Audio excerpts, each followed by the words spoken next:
Can we be honest about Alex Pereira now that we've seen what happens when the UFC matchmakers don't hold his hand? Yes, I'm saying it. Alex Pereira benefited from preferential treatment from the UFC matchmakers. When he was on the rise in the middleweight division, they strategically gave him matchups against guys that were not trying to wrestle him. Meanwhile, he's in the same division as guys like Dricus du Plessis, guys like Derek Brunson, guys like Marvin Vettori, and he never once had the test of the wrestler. It wasn't until he fought Magomed Ankalaev that people will say he passed the wrestler test because he stuffed the takedowns, but if you dive a little deeper, you know that a lot of those takedowns was just to get in the clinch and get into little situations like this here. And I promise you, every time they are in a situation like this here, Magomed is the one winning. If Alex Pereira is to win the next fight, the rematch, I personally didn't see anything that tells me he would, but if he does, it's going to be because in these moments he's going to get better at landing the strikes, the knees, elbows over the top, all certain things like this. But Magomed Ankalaev had his way with Alex Pereira. As you were watching it, you can clearly tell just by the eye test that Alex Pereira was not winning. This idea and this narrative that it was a robbery is just, it's just what happens when you have a really passionate fan base for a guy. Props to Alex Pereira for building such a fan base, but I think it's time to put things into perspective. People were saying that Alex Pereira was, oh my God, they're talking about him like he's up there with Anderson Silva, and he's not. And, this is why prolonged dominance is the most impressive thing you can do in the sport of mixed martial arts. Everybody in this sport, may have their time in the sun, but how long can you stay? Are you able to tan? How long can you stay in that sun, in that spotlight, and be the biggest star in the sport?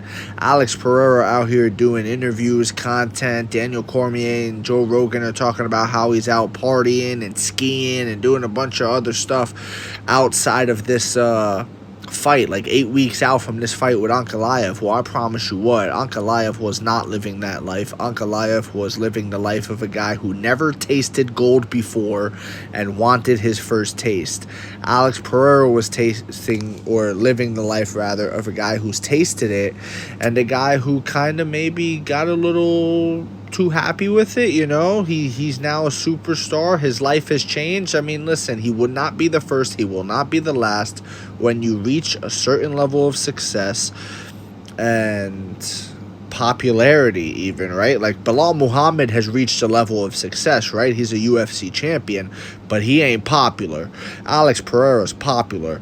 He's got a lot of fans out there. And when you're of that status, you get invited to different kinds of parties. You have different women looking at you, like an upper echelon, like you went up a level in life. You're in different rooms. You're at different dinner tables with different people, different tax brackets. It's a whole thing.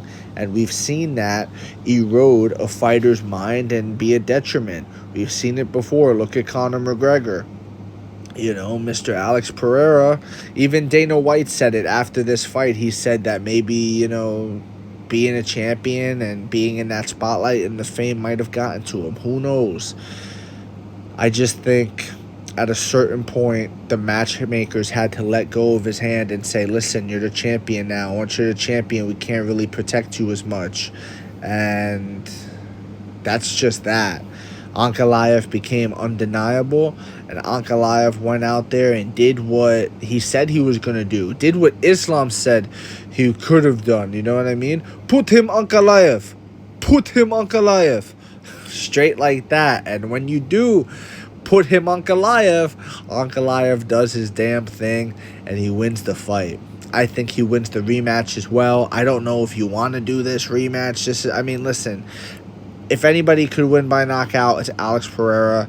He went 5 rounds. Alex Pereira can carry his power all through 5 rounds. You know, you are never out. He is never out of the fight until you put him down. You know what I mean? That left hook could land. That kick could land. Something could land. Alex Pereira has that kind of power.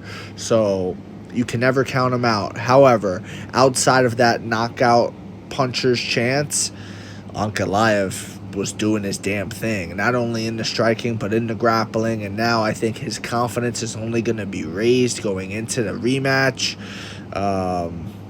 especially with his success in the striking, that I think Ankalaev wins the rematch, possibly even worse.